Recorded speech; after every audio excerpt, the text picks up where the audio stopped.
everybody, how's it going? I think it's time to talk about gimbals again. For a while there, I got kind of sick of gimbals. I tried a lot of different gimbals. I've tried the Nebula, the Moza Air, the Zhiyun Crane 2, Movies. I've tried a lot of different gimbals, and I just kind of got sick of them. I didn't really like any of them that much. But today we're going to talk about this guy, the Ronin S. I did a little bit of a comparison between this guy and the Crane 2, but I didn't know that much about this gimbal yet, and I hadn't used it that much, so I couldn't make a full review yet, but now I've been using it for a couple months. And quick little backstory here, like I said, I've tried a whole bunch of different gimbals, and I've never found a gimbal that I really enjoyed using. So I was pretty skeptical of this guy because I feel like all the gimbals are pretty much the same, to be honest. They're very similar. There's small differences, but they're really the same, and they kind of all have the same issues. So I was expecting this guy to have the same issues as all the rest of the gimbals. But after really using it, real world experience, spoiler alert, I have to say this is my favorite gimbal by far. But the real question still is, will it replace my good old handy, you can always trust on it, glide cam? Is this guy that fun to use that I would actually start bringing this around everywhere with me and drop the glide cam finally? Okay, so my first experience with the DJI Ronin S was comparing it with the Crane 2 and just going back and forth between the two gimbals. We would do one test and then use the other gimbal and be going back and forth. You could right away see that there was a difference between these two gimbals, and I would say between the Ronin S and all the other gimbals. There's definitely a difference. We'll get into some of the differences, but you could honestly tell right away, which I was really surprised by because I was expecting it to be very similar to the rest of the competition. So let's just get straight into it and talk about the pros. So first off is the payload. You can put a lot of weight on this. I think it's 3.6 kilograms worth of weight. So you can fit a lot of different cameras onto this gimbal. I've even seen a Canon C300 Mark II on this guy, which is insane because this is a big camera, and to fit it on here and to get it balanced it's pretty impressive. So it's super versatile in what cameras you can put on this guy. You can put reds on there. I've had a lot of emails from other DPs who are actually going with this instead of the traditional Movies and all those guys. They're just opting to use this with something like a small red. And not only the payload, but actually the whole cradle space up here allows for a lot of different cameras to be mounted on here. A lot of times you kind of run out of space and you can't actually balance the camera because the cradle is just too small. So I really like that about the Ronin S. I had no problems getting the 1DX2 on there. Right now I have the EOS R. But yeah, like I said, C300, C200 Reds. I've seen a lot of different cameras on here, and it's just a mixture of, you can put a lot of weight on here and then the big cradle. So that's a big bonus. Then next, and probably the most important, is that it's super stable, like actually really stable. Again, when I was comparing it to the Crane 2, I found this guy to be a lot more stable than the Crane 2. And there was none of those little jitters or like those micro jitters that are really just ugly, especially when you're doing something like this flashlight mode. It's really prone to shake or undersling.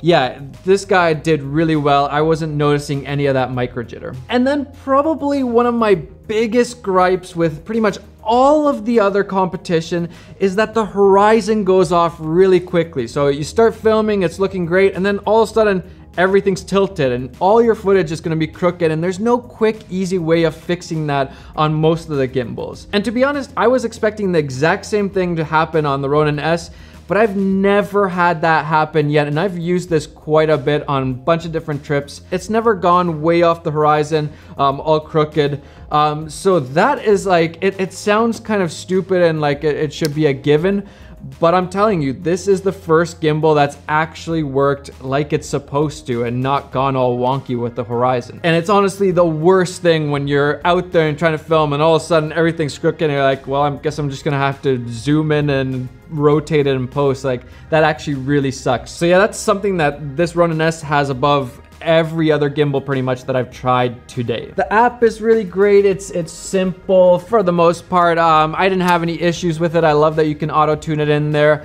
Yep, no complaints there. Charging, you don't need any extra chargers. You just plug it in. It's really easy to charge, and I found that it lasts for a really long time. Well, pretty much all the gimbals last for a really long time, but this guy, you don't need to take out the batteries and charge it on some separate chargers like pretty much I think all of the other gimbals have that. I just like that. The less stuff I can bring on a shoot, especially when I'm traveling, the better. So yeah, I don't want to bring around other chargers. But possibly the single reason why I enjoy using the Ronin S more than any other gimbal is actually these triggers and how they've programmed them for you to use while you're filming. So for example, you know, you're filming in this normal mode, you want to go to flashlight mode, just hold down the trigger, boom, you're ready to go. If you're a little bit off, you just double tap and it just resets it completely. Or let's say you want to go to underslung, so you just hold down the button, boom, ready to go. It's really quick and easy just to change the different modes. I didn't mean to do that selfie mode. It's really easy to use the trigger to move the gimbal around and get those shots that you need to get. You don't need to go into the app and change anything. You literally just press down the button, boom, you're in that position, you're there. Like, it's really quick, and I think that's probably one of the best things about this gimbal. And it's all those little things about gimbals, because they're a little bit cumbersome to use. They're a little bit tricky, a little bit annoying. So when things like this are done, where it just makes it really quick and easy, yeah, I just really appreciate that. And then not only this trigger, but then also, let's say, you know, you're getting your smooth movements, but then something really fast happens and you need to follow it. Well, you just press down the M button here and boom, you're in this sport mode, I think they call it, where you can do really quick movements. This again is one of those things where it sounds really simple and like, yeah, okay, that's great, but it actually changes the way you use the gimbal. And that's one of the things that I always hated about gimbals, is that they don't really feel super kinetic. When you're moving it, kind of feels like a computer is controlling your camera and not you. Whereas the glide cam, it moves exactly where you move it. Now when you press this M, you have that kind of same feel where you move it and the camera moves instantly. There's no like kind of like lag or anything. And then when you want that smooth shot, so you're getting this fast shot, and then you want that slow smooth shot, you just let go, and then there you go. Now you got your slow mode again, nice and smooth. Yeah, I just think it's really smart what they did with this whole sport mode. I think that's what they're calling it.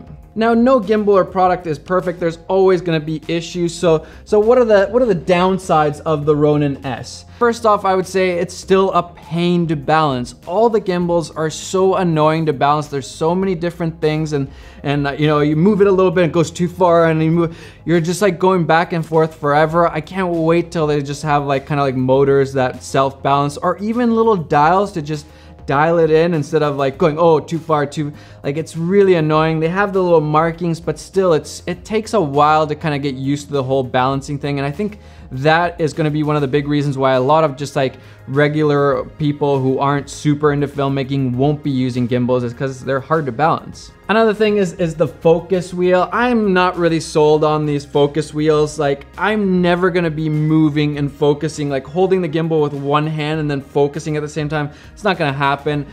It might be, you know, handy to focus up before instead of touching the lens and then doing your shot, but I don't know, I think the focus wheel is kind of a gimmicky, stupid thing that I'm never gonna use, but that's across the board. I think pretty much all the gimbals now do a little focus wheel, and yeah, I just can't see myself using it. And then the last big downside of the Ronin S is the weight. It is heavier than pretty much all of the same sized gimbals. And that, you know, that's a byproduct of having the bigger cradle, and you can put more weight on there and all that stuff. So it is heavy. It is not a light gimbal, even though it is pretty small and pretty manageable. It starts weighing down your arm pretty quickly. Other than that, it's honestly the first gimbal that I've used on multiple shoots, and I've actually enjoyed it every single time. All of the other gimbals I've used and I'd be like, this is just not working the way I want it to. But the DJI Ronin S has worked exactly like I wanted to every single time. You know, there's still the downsides, the weight and all that stuff, but using it has actually been enjoyable, whereas all other gimbals, I haven't really enjoyed using them, to be honest. And that's the reason why I've always kind of gone back to the glide cam. So the question is, am I finally switching away from the glide cam? Am I gonna put it on the shelf and, you know, have it be a part of Travel Feels Matty Apoya history? I think it's time. I think I'm actually gonna start bringing the Ronin S with me instead of the glide cam. It works really well. I love using it. There's not one big gripe for me that kind of deters me from using this. So as long as it lasts and it doesn't die on me, I'm gonna keep using this guy. Gimbals are just such a sweet tool to get that smooth footage. It's a totally different look from the glide cam, and I really like the look of the gimbals. So yeah, I'm gonna start using the DJI Ronin S. But just because it's good for me doesn't mean it's necessarily good for you. So I always recommend that you test them out. Find the tool that works for you, because there is no one tool that works for everybody. But looking at the prices of the gimbals and what they can do, I think the Ronin S is probably your best bet right now. So I'd probably just test out that first. All right, that's it for this review. Hit that like button, subscribe to the channel. And if you're not already in the giveaway for the YouTube starter kit, links down below, make sure to enter. I think there's probably like a week left on that. So yeah, get on that. All right, it's time for me to wrap this up, start editing this video, and I guess I'll see you guys in the next one. Bye.